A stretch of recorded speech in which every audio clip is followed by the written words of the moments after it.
going to get canceled. No, I don't think so. I'm going to get canceled. The LinkedIn bros are going to come for me. There's no LinkedIn bros. Yes, there are. Are you kidding me? No, there's no LinkedIn bros. What do you mean there's no LinkedIn bros? They're LinkedIn thought leaders, Kayla. Defined by They're bros. thought leaders. It's stupid. You will respect them as such.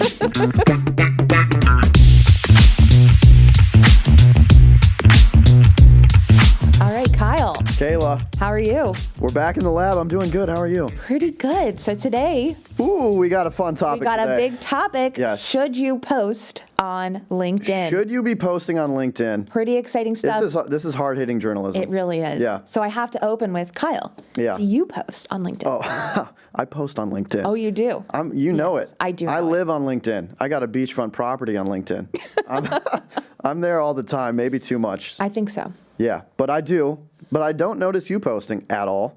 Correct. I do not post on LinkedIn. Which is why I'm very excited for this conversation, because I think we have very different opinions on this subject, me having the correct one. That's not true. I do think we are going to disagree a lot in this conversation. Well, let's get into it. Yeah. Well, first, before we kind of talk about the general subject of should you be posting on LinkedIn, I'm curious how you would define your personal brand on LinkedIn.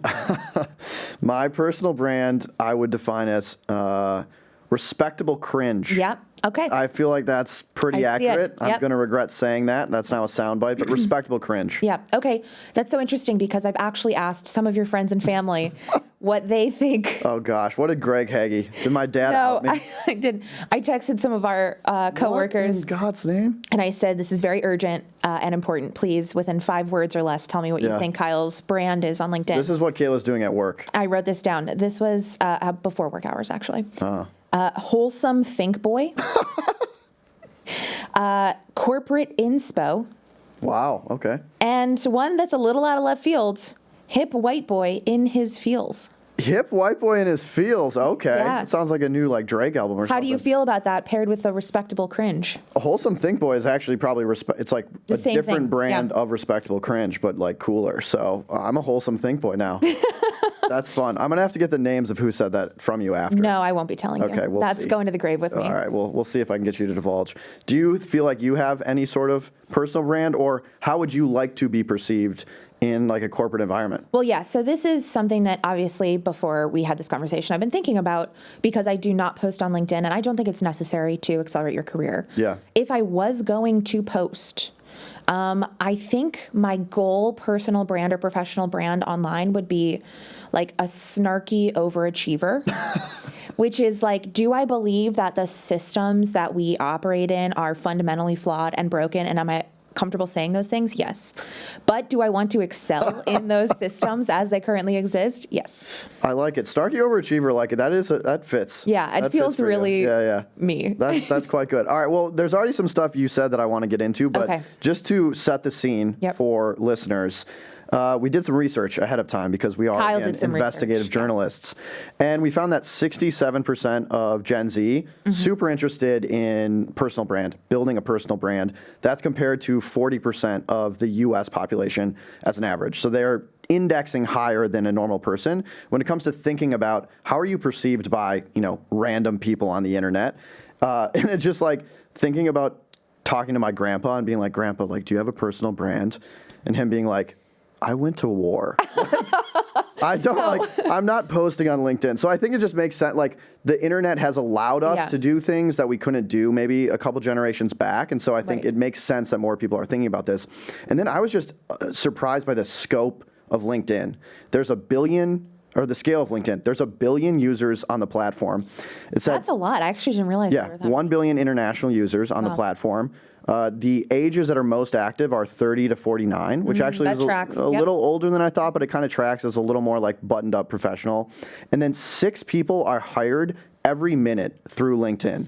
So it has become kind of like the go-to spot to find a new job, to grow your career. And I think that's why it's weird, because it's like a resume Indeed type company mixed with like a social media company. So you get this really interesting discourse, which we're going to talk about today, which is like, okay, I need a LinkedIn because it is a resume, but then I could be posting should I be? Like, it's a weird mix of like almost different functions.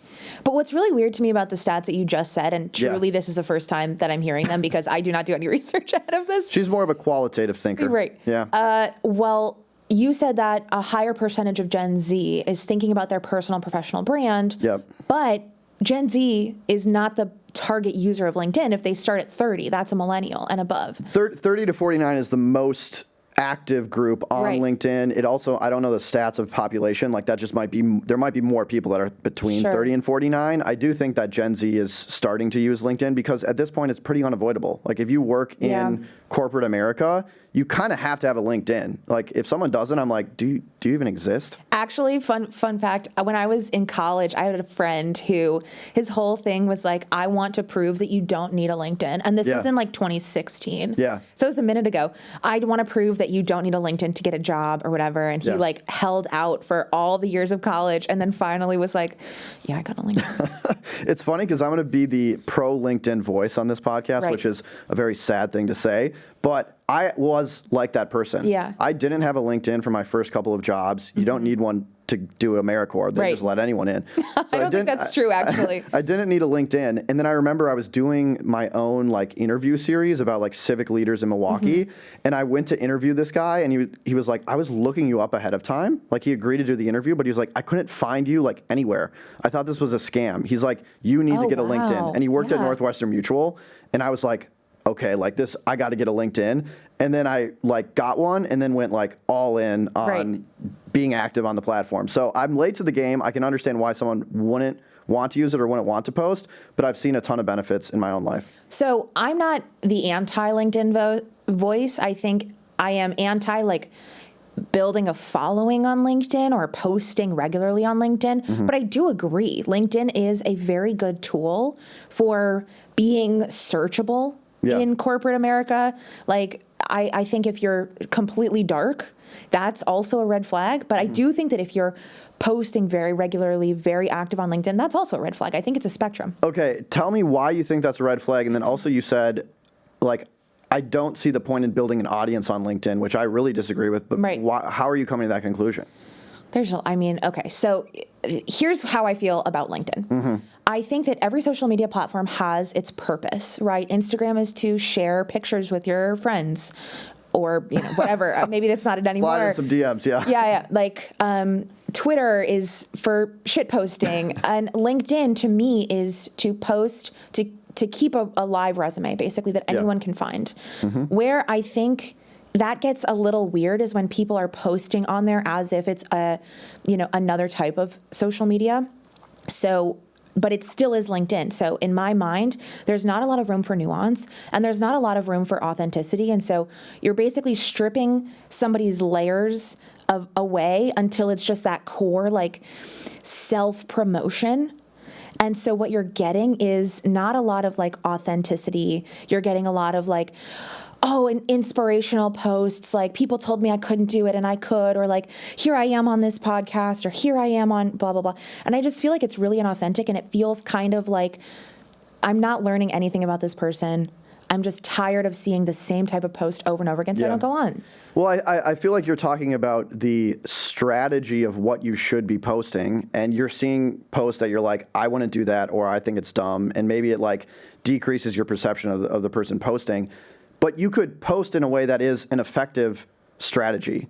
And I think anytime you can build an audience that's around like you, the thing I like about LinkedIn, you said it's a living resume, it's going to follow you for the rest of your career. Sure. And so if you're able to build a following on that platform, like that's something that you own. Like if you leave your company and you go to a new company, you don't start over at zero. You have people that have gotten to know you, what your work has been. And I think, let's put the bad posts to the side. If you can post effectively, you can build a really great audience. You can build some strong connections. It has a ton of weak tie opportunities. You never know who is going to comment, who's going to, you can meet up with. And I think it leads to more business success. Like I've seen people close deals, find business partners, find new work by putting yourself out there and posting. Of course, you could say that about any type of written content, that it's not authentic, it's not 3D, because it isn't, it's 2D. But that doesn't mean it's not like good or an effective strategy. If I had to pick between two paths for myself. One that has all the talents I have now, but no presence on LinkedIn, and another that has all the talents I have now, but a large presence on LinkedIn. Like, why wouldn't you want more of an audience? It's going to help you do whatever it is you want to do in your career more effectively. I don't know. I think like there's other ways to achieve the same goals. And I think I do want to say, like, if you're interested in posting effectively on LinkedIn, check out Kyle's page because, like, I genuinely, did not tell you to say this. No, not at all. Genuinely, I think you do a very, very good job of being authentic on LinkedIn. And I think, like, when I'm talking about the, like, cesspool that is LinkedIn self-promotion, I am not talking about your posts, with a few exceptions. Sure you are. There are sometimes I'm like, oh, Kyle posted something stupid. But for the most part, I'm like, okay, this is something you've been thinking about. This is you put it in a very thoughtful way. You're putting it out there not because you have a goal of building your audience, but because you genuinely are enjoying the topics. Yeah.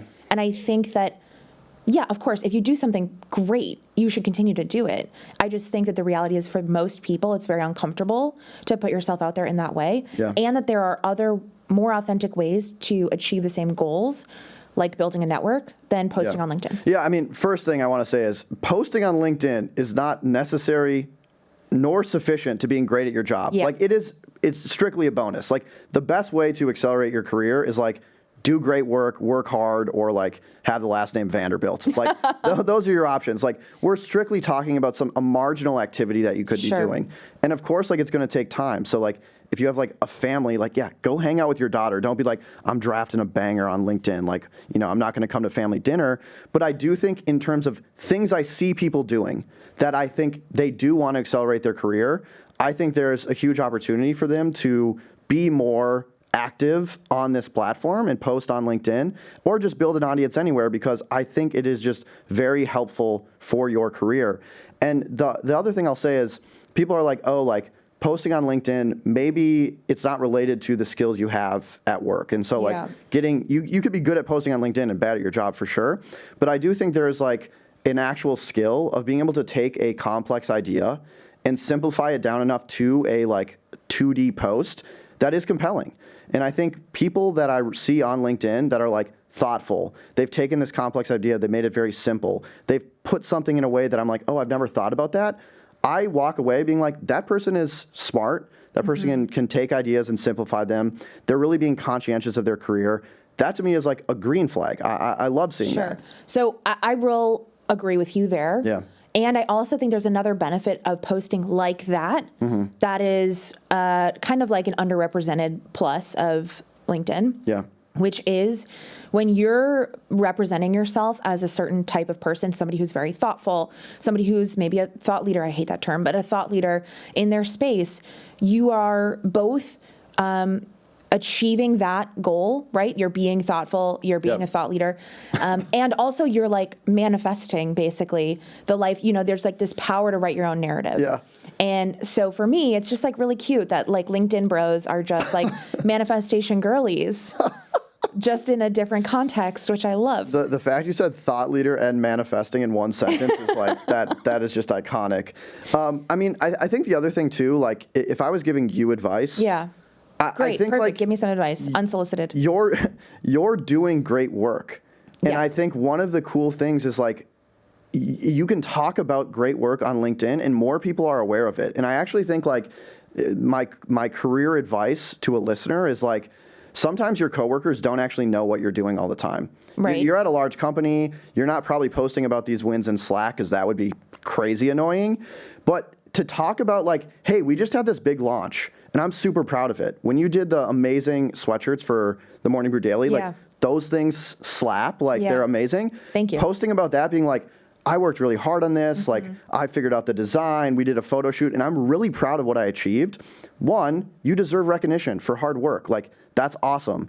Two, other people at the company who might not know you were even involved in that are like, oh, wow, like Kaila's doing amazing work. I do think there's like this slight heuristic advantage too, where like your coworkers are now seeing what you're doing. They might not have been aware of that. And they're like, oh, okay, cool. Kaila's like a great person. Or now I actually really know what Kaila does. Maybe I'll come to her for a new merch design or something like that. So I think there is this really strong halo effect when you're posting on LinkedIn, both for an external audience, but also for your coworkers. No, I think this is a great example. So thank you so much for bringing this up. Because for me, let's take this example. We had this launch of the Morning Brew Daily sweatshirts. Yeah. That went quite well. Yeah. Right. And it was a big success both for the Morning Brew Daily team and also, for me and my team on the consumer revenue side. If I created a post that was like, I did something that I'm very proud of and posted it, like, to me, that's like me like trolling for likes. I'm not like, oh, I did something I'm really proud of. It's just like, it just is so cringe and gross to me to be like bragging in that way. Yeah. And so I think let's take this example. If I wanted to hype this launch up, and this is actually what I did, is we had this really wonderful, actually LinkedIn post, LOL. We had this really wonderful LinkedIn post of somebody who received, who got the Morning Brew Daily sweatshirt and who really resonated with the brand. And she had this wonderful post about how much it meant to her, how much the brand meant to her. Instead of, and of course I commented, responded, reposted, whatever, but I then screenshotted that and took it to Brew Crew, which is our Slack channel that's the whole team. Yeah. And I said, not like I did this great thing that I'm really proud of, but more like the team had a great launch, and this is another way for people to, like show their loyalty and excitement about this brand that's really growing. Yeah. And that was kind of my way to get my coworkers to see not just what I'm doing, because that's not really the point of that post, but the whole team. To see what the team is doing and to see the benefits of all the hard work that everyone has been putting into it. Right. So I think if I had taken it to LinkedIn, that would have felt a little inauthentic to me. But there are other ways to get your coworkers to see what you're doing or to, celebrate wins that doesn't feel so like external. Yeah. I mean, but I do think there's benefits of the external thing as well. Like, we're doing a ton of cool stuff at Morning Brew that you're involved in, I'm involved in, the team is involved in. And I think putting that out there, one, it lets people know what's going on at this company, which is great. But two, like, you're going to attract then opportunities that you might not have even known existed. Like, we posted about this in-person event we were doing. A sponsor was like, oh my gosh, I didn't know about this. Like, we'd love to sponsor. It's helping the business because people don't know what they don't know. So it's just a great platform to talk about what you're doing, to build your own audience. And again, that audience is going to follow you even if you do leave Morning Brew. Fingers crossed you never do in the future. But do you think that your role and your the path that you're on specifically benefits from LinkedIn, or is it every possible role that you could imagine would benefit from posting like that? I think every possible role could benefit posting on LinkedIn, and I think particularly if you want to grow in your career and you want to become a people leader, so much of a people leader is like being able to give credit where credit is due, being able to be motivational, to distill these like complex, crazy business ideas into simple ways. And if I saw like an engineer talking about how they thought about this complex problem and like being able to articulate it in a really great way, I'd be like, wow, this person can code and can communicate, like unicorn. No disrespect to our engineer friends. Like, we got to hire that person. Right. So I just think like there is so much upside and so little downside. Just like the only downside is like if you suck, a lot of people are going to know you suck, but like, okay. Yeah, that's literally the downside. But you don't suck. No. But I think it's like, first of all, I don't want to put that much mental energy into curating my public persona. Yeah. I think it also, there's this, like, we joke about this a lot, and maybe many of you feel the same way. And if you do, let us know. I have this, like, we joke, I have this fear of being perceived. And like, I fully understand the deep hypocrisy of saying this on a podcast, which is like one to many. But I feel very comfortable in meetings. I feel very comfortable speaking my opinions in even large groups of people. But when it's like I'm giving a presentation or I'm speaking virtually in a Zoom to a lot of people. I'm posting on LinkedIn. I haven't posted on Instagram since 2019. So like, truly, this is like across every aspect of my life. I just think there's this fear of being perceived when I can't control the situation. And you've seen all these people go viral for the wrong reasons on LinkedIn and elsewhere. And for every person that goes viral and has like a really great response, people, oh, I quit, or I was laid off and this is how I responded. And I have, 100,000 reposts or whatever. There's thousands of people that are posting on LinkedIn in a way that feels like inauthentic. And I really don't like the idea of being perceived in that way. And again, like, I would say, like, we're not telling you need to post on LinkedIn. Yeah. I would just say that I think people have similar feelings to you. I actually think, like, what you're saying, most people resonate with. Right. And I think instead of just, like, accepting, like, I'm kind of uncomfortable being perceived and I don't want to do it, like, they're ignoring the possible upsides. And I think, like, you just have to be real. Like, if you're not going to do it, you are, I think, missing out on some opportunities. You might be gaining some as well. You have more time. Your mental health is better. Like, that seems like a pretty big positive.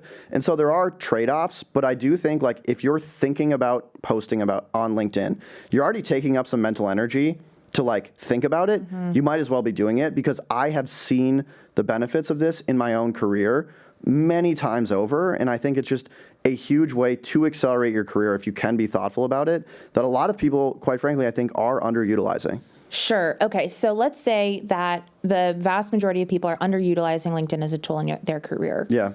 And I'm a skeptic. Yeah. So convince me and convince people listening that they should post or how they should approach it. Yeah. So I think my tactics are, the first is, like, understand the spotlight effect. Like, you're scared about being perceived. So many people are scared about being perceived. That's a totally normal feel.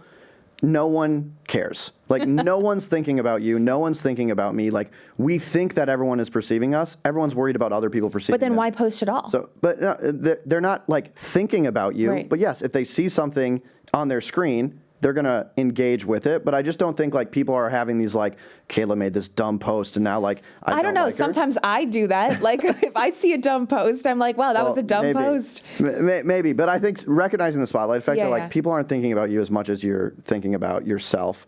The second thing I would say is, like, you don't need to become, overnight, like, have 100 million followers on the platform. I think it's about talking about things that you're genuinely interested in and genuinely proud of. There's this, like, concept called, like, the 1,000 or 100 true fans that are really important. I think just talk about things, again, that you are proud of, that you're excited about. You're going to attract people that are excited about those same things, and you can build a community, build a network from that group of people. You don't need to be seen by 1 million people, but sometimes being seen by the right 5 to 10 people can really change the game. So I think don't worry about getting big. The third thing I would say is, you have so much expertise that I think people don't recognize. And so one of my favorite pieces of advice is, like, act like you're going into a job interview. What are the questions for that job that you would want that the interviewee is going to be, or interviewer is going to be asking you? That's like 10 posts. If you're doing consumer revenue, they're going to talk about, how do you determine metrics of success for a launch? Okay, well, what would your answer be? I know you have that because that's part of your job. That could be an interesting post of, like, if you're about to launch a product, here's how I think about success. List it. What does everyone else think? And so there is so much expertise people have locked up in their brains. I just don't think they, like, think about how to distill it out in the correct way. So those would be some of my tactics. I don't know if that convinced you, but... No, I'm not convinced. I mean, I think I understand where you're coming from, and I do see the benefits of posting big wins and, milestones for sure. I think it's, like, the daily posting, or the semi-regular posting that feels a little bit more disingenuous because... yes, sure, that's 10 posts. Maybe you have 10 weeks worth of content if you're posting once a week.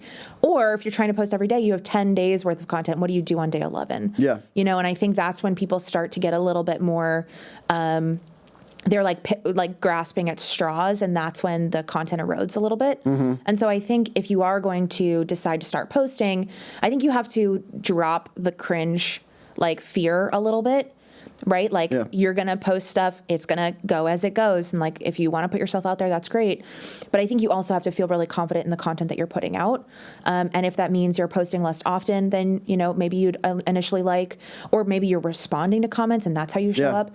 Dipping your toes in the water. Exactly. Yeah. And actually, we were talking to Neil right before we recorded this. Neil, who's the host of the Morning Brew Daily Show, the co-host, and he was saying, like, Kyle, you do a really good job at commenting and advocating for others on LinkedIn. Yeah. And I do think that that's another tactic, is if you feel uncomfortable advocating for yourself or promoting yourself on LinkedIn, dip your toes in, start advocating for other people, celebrate their wins. Yeah. And then maybe you get more comfortable and you have more to say later. Right. I mean, when other people on LinkedIn were talking about this show launching, yeah, that made me feel great. Of course, I was like, yeah, wow, they're proud enough in the work we've done to talk about it publicly. Yeah. And that gave me a lot of confidence in this show. Right. And it made me feel really good. And I think that's something that you can do for other people. Like, the work you're doing is likely not just being done by you, it's being done by your team. And I love when a leader is like, I am proud enough of this team to risk being cringe, to risk and put it out there and say, like, we are proud of this. I think that's just like a really wonderful thing you can do for your team. Again, this is a marginal benefit. There's other things you should be doing for your team, like, probably paying them fairly. That's important. That's better than like posting on LinkedIn. But I do think there's this like cool like pride thing and like bringing others, getting others involved. The last thing I'll say is like, I do think the internet is like so big that it kind of like we have a hard time wrapping our heads around it. But to me, it is amazing that like if you type the right keys in the right order, theoretically you could get in touch with like almost anyone on earth. And I think that is just like an underutilized thing. And I think posting on any platform or like sending cold DMs or sending cold emails, like you never know who is going to respond and who you could have in your life and how big of a connection or like opportunity that could be for you. And I'm just thinking of like jobs I've gotten by being active, people knowing what I'm doing, reaching out to me, and then I meet a really wonderful person or have an incredible opportunity. And I want people to like experience that because I do feel like so many people are so talented, but not enough people know how talented they are. And sometimes you can take that into your own hands. Yeah, I think that's like a very positive way of viewing the internet, and I'm just like... Yeah, we don't have time to go into the dark like sides because rose-colored glasses in a way that I like really love, and I do think that's true for you, and it's less true for me, but it's not because like, oh, I've seen the dark side of the internet and it's horrible and don't go out there. It's just because I haven't had a lot of those opportunities because I haven't posted, and so I do see what you're saying. Yeah. And I think there's an element of confidence, but also optimism that's required to continually put yourself out there.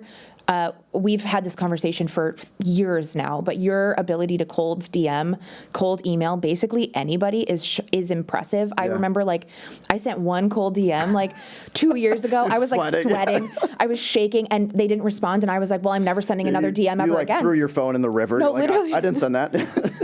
And so I think there is an element of optimism that is required. And going back to what I was saying at the very beginning, which is my brand is kind of like snarky and maybe more realist or pessimist than optimist. And so that I could say has had a material impact on how I view my personal brand. I think that's a really great kind of vulnerable moment. And I hear where you're coming from. And again, I would say like, if you don't want to post, like, then don't post. Yeah. But if you're thinking about posting often, but you're stuck in the thinking, like I do think it's worth just like giving it a try for all the reasons I've listed. The last thing I'll say is LinkedIn, like, of course, it's kind of fake. Like, duh. Yeah. Like your little icons on screens typing buttons.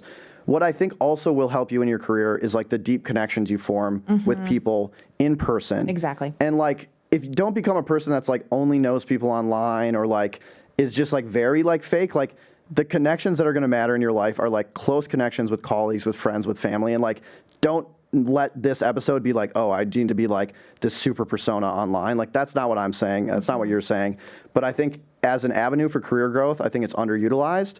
Obviously, tons of other things matter as well. Yeah. So to wrap it up, don't post on LinkedIn.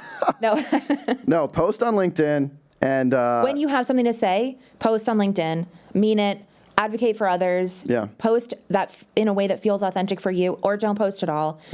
What matters most is the in real life connections that you're making. Be good at your job. Yes.